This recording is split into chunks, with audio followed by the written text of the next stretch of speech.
Good morning. Peace that surpasses all understanding.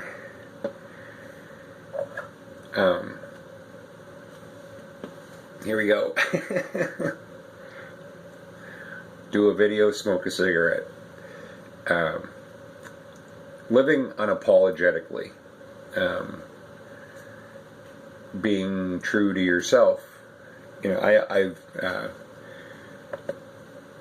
I've always there was always a notion whenever I would hear somebody say living unapologetically, I perceived for a great many years a very negative connotation with that. Basically, the negative connotation to it was living unapologetically meant that you walked around offending people all the time, and you were kind of like, go blow. You know, you didn't care if you were offending people. As a matter of fact, you were trying to offend people. You were trying to emote a reaction, being unapologetic.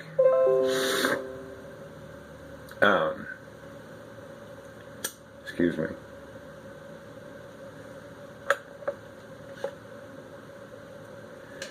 But as I shift, as my experiences shift, my perceptions shift about a great many things. Coffee's very hot today. Ooh. And what I just within the past week, so today's Thursday, I've had 3 very unique individual experiences and coming to some awareness, you know, living unapologetically, you know, what it has become to mean, what it has come to mean to me now is that I am who I am, like it or leave it. You know, I look at my entire life of people pleasing. You know, I will be whatever you want me to be. If it's gonna, you know, if it's gonna create harmony, things will go nice. If it's going your way, bullshit, you know. You know, I will become whatever you need me to become for acceptance and approval. If you want me to, you know, to be, you know, to have you as a friend or a partner or a lover or a girlfriend or a wife, I will become whatever you want me to be so that you'll love me. Jog on, man. And where this really was coming up was 3 separate occasions. One of which was work. And I'm telling you guys, a 52-year-old guy has no business up on a roof. Not anymore, man. Not anymore. I'm wrecked today. I'm wrecked. And, you know, you don't spring back the way you used to. But, you know, I'm not a slave. I'm not a slave, you know, and I have to listen to my body. This, you know, I'm not 35 anymore. I'm not 25 anymore.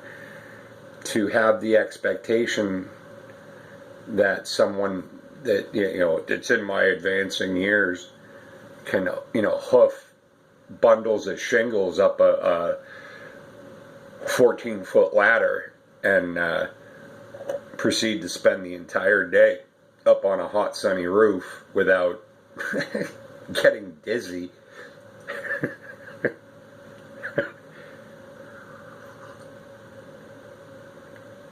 I'll give a day's pay for a day's, you know, or a day's labor for a day's pay, but those seeking, overdoing it, overcompensating, overworking, being a slave for a flippin' paycheck. Flippin', by the way, instead of effing. I'll get to that one later. And then secondly, so there's I'll be the good employee. I will change. I will ignore my pain to serve you. Bullcrap. Bullcrap. I was making decent money doing that job yesterday. Is it worth my health?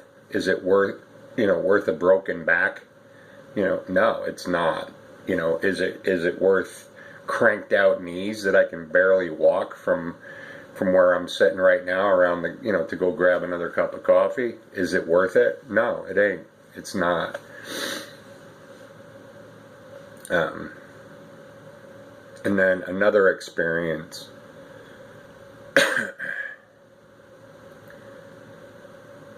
Speaking to someone in my family. That could be literal or figurative family. Blood family, soul family. Family.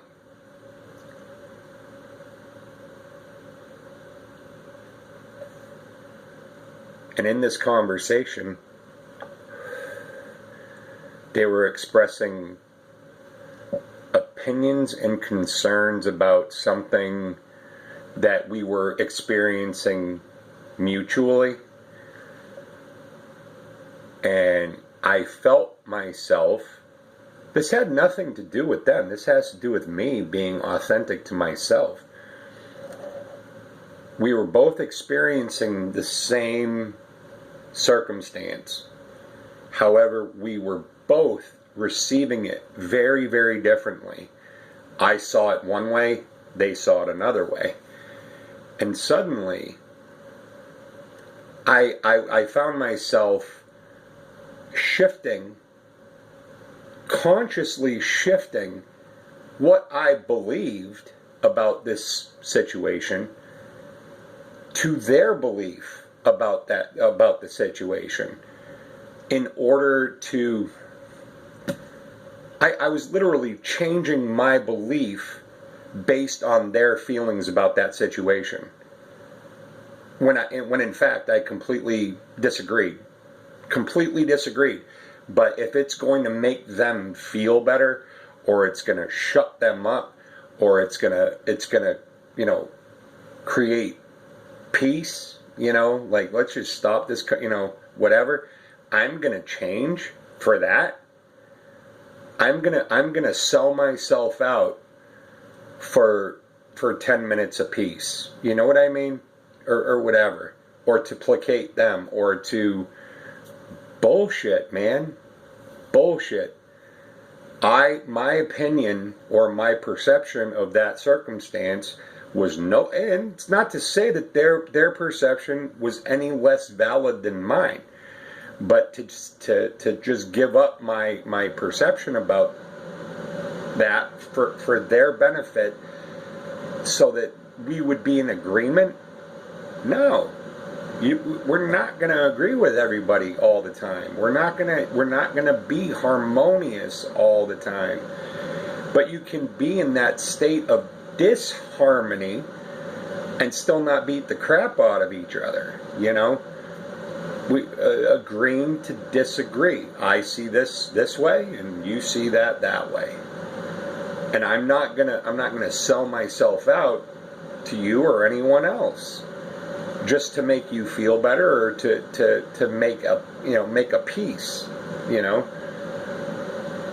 And then the third one, and I don't mean any disrespect, but I use the F-bomb a lot. It's part of my vocabulary. I swear. It's part of who I am. I was up on that roof yesterday, boy, and there was nobody else around.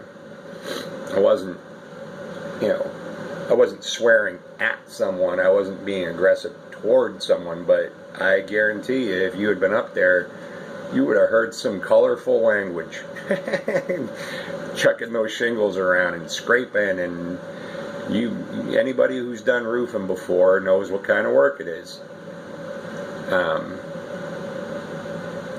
And you know, maybe someday I will get out of naturally the cursing and the swearing will pass. My favorite word is fuck. F this, F that.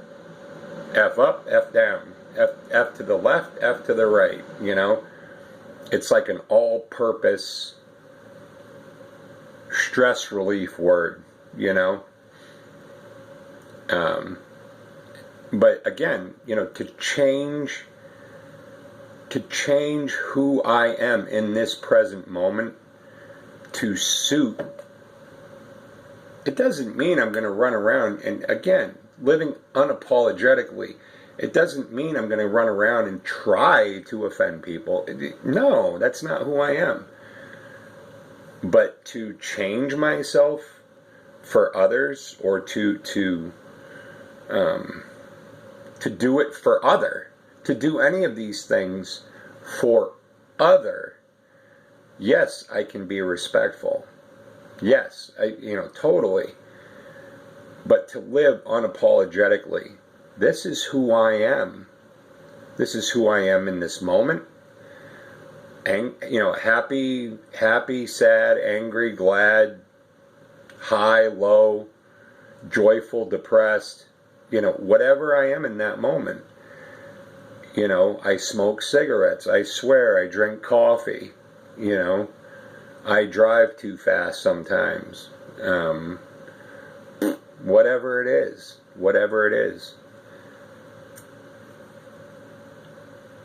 I remember quite a few years ago, I was doing some recovery work, 12-step addiction recovery work,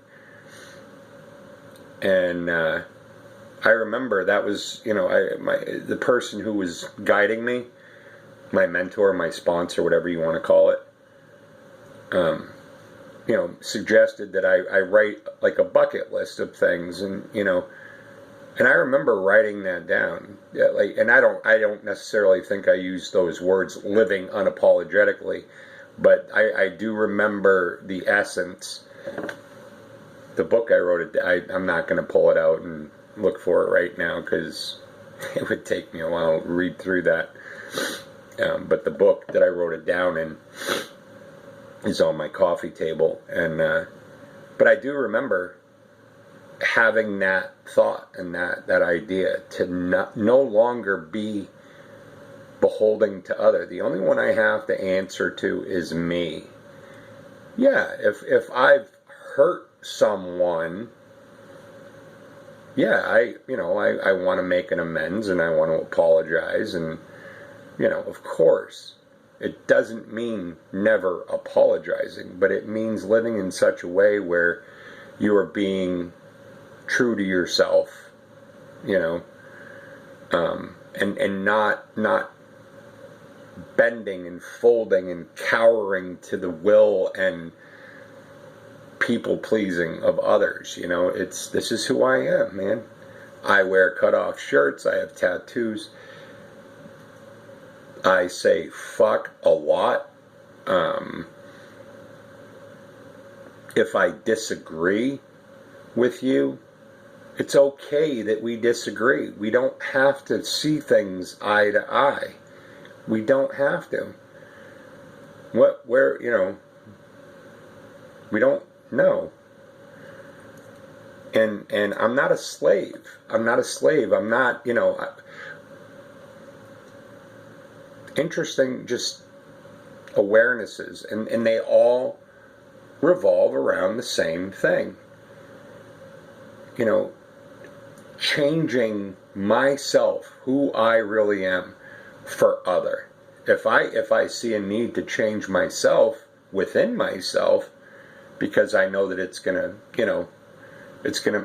move me on or progress me, or give me a greater awareness, then, yeah.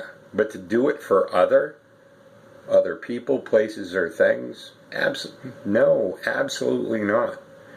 Absolutely not. I think this is a quick one today. A little 15-minute video, but very excited. My trip to Bermuda is coming up rapidly. Had some snafus with the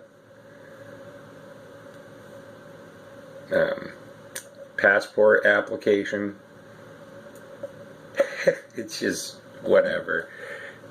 I'm not going to get into it. It was just like, it was so, I went down to the post office to submit my paperwork and put a rush on it, and come to find out there is absolutely no way that they're going to get that back to me by the time, within 2 weeks. There's, even with a rush on it, no way. And there was just like, it was one thing after the other, and I was starting, my cork was starting to pop, and thankfully I was like, this is just so upside down, backwards, and flip flop that it's actually, it's not. It's funny. I was walking out to my car afterward, and I was like, this. You can't plan something to go that wrong. You know what I mean? So I'm covered. I looked up. I actually don't need a passport for a cruise as long as it's leaving from a U.S. port going to certain specific destinations. All you need is a government, a driver's license and a hard copy of your birth certificate. So we're covered there. But I'm getting very excited for this trip. R&R, job hunting, house hunting, or living. Not necessarily going to buy a house down there, but look for an apartment, or ideally it would be a grass bungalow about 100 feet out in the water, Anyway, it's a good day. Full moon. Rocking a headache. I wonder if there's a coincidence there. Yeah, I'm a little toned down today. My head's pounding. But the headaches, I've noticed too, are getting quite... There's a lot more distance in between my headaches, I've noticed. Before they were daily thing, daily, and then every other day, every third day, once a week, every 2 weeks, once a month, so now we're like every 3 weeks I get a headache. Every 3 weeks, every 4 weeks, every full moon maybe. I don't know if there's a connection there. But peace that surpasses all understanding. Relax, enjoy, be excellent to each other, and have an awesome day, guys. Peace.